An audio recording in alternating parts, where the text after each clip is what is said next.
Nemi sure ndingatozopesera tasumudzirwa zvimwe.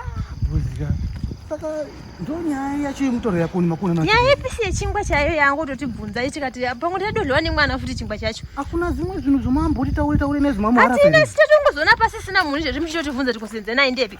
Masora sei? Makadini? Mushewo. Tokumbira kubvunza mambonawo Senzeni. Senzeni akaita sei? Senzeni musikana une drezi rine mavara so wakazotakura so. Adarika maya manje akasenga mabhegi uyu. Zani. Adarika akasenga mabhegi haana 10 minutes adarika panapa. Ananga nepi? Apina nekanzira kokugurira ikoko akaenda ngezvisina kukwana so. Ndiye chai. Makadambura ne apa kanzira kechibhoya kandoka apinda achimhanya nako ikoko. Sasa chamira uri diketi manje tunoti. Maita basi. Zvakanaka.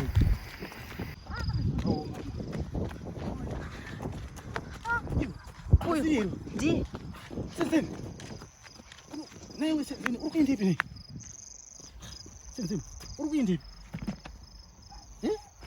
Kuri kuenda ipi usiku naye Senzeni? Ndenda kwasekuru ini. Kodi. Ndandogara nasekuru wangu. Ko watukwa ere wadzingwa ere? Iwana chimwira basa rokudla zvinhu zvangu. Senzeni pisi yechingwa chayo chayadliwa nemwana Senzeni. Ndiye ungatsamwira kusvika pakuinda. Ini manesi akanditi kuclinic kwandofamba kugara ndichidla ndichiguta. Ndikangosiya zvinhu zvangu mumba ndowana vanhu vazvidla.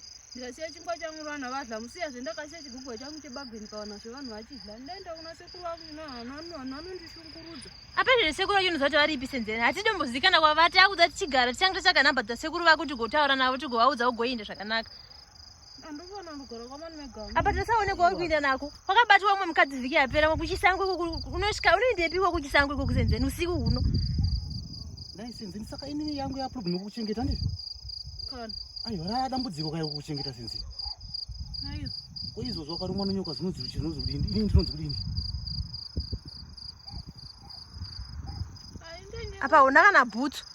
Senzeni nawe kutaura ipisi tenga pane zvimwe zvaitika Senzeni. Iwe Senzeni nyatsaunitaurira chokwadi pamwe vanhu pane zvake. Chii chaitika Senzeni chaicho? Hapana, ndangosiya chingwa changu makuseni ngandozochidla manheru kana toda kuvata.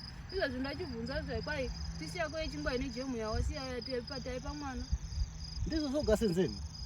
Ini zvandigwadza noti ndikangosiya zvinhu zvangu ndakambosiya zvechigubwa changu chebagwezve ndikaona zvechadliwa. But sekuru iwai chingwa chirimo mufiriji jemu ririmo mba tomudza titora chimwe chingwa udla asi ana achitoita nharo ari kutongosamwa akatongopedzera toenda nyesu anhu atombogara tieneka. Saka izvozvi une mari yekombi? Ndina. Sekuru wacho wambotaura nawo? Kana. Senzeni usaita zvakuita zvanizvi hatidzokeri kumba iwe totore bhegi.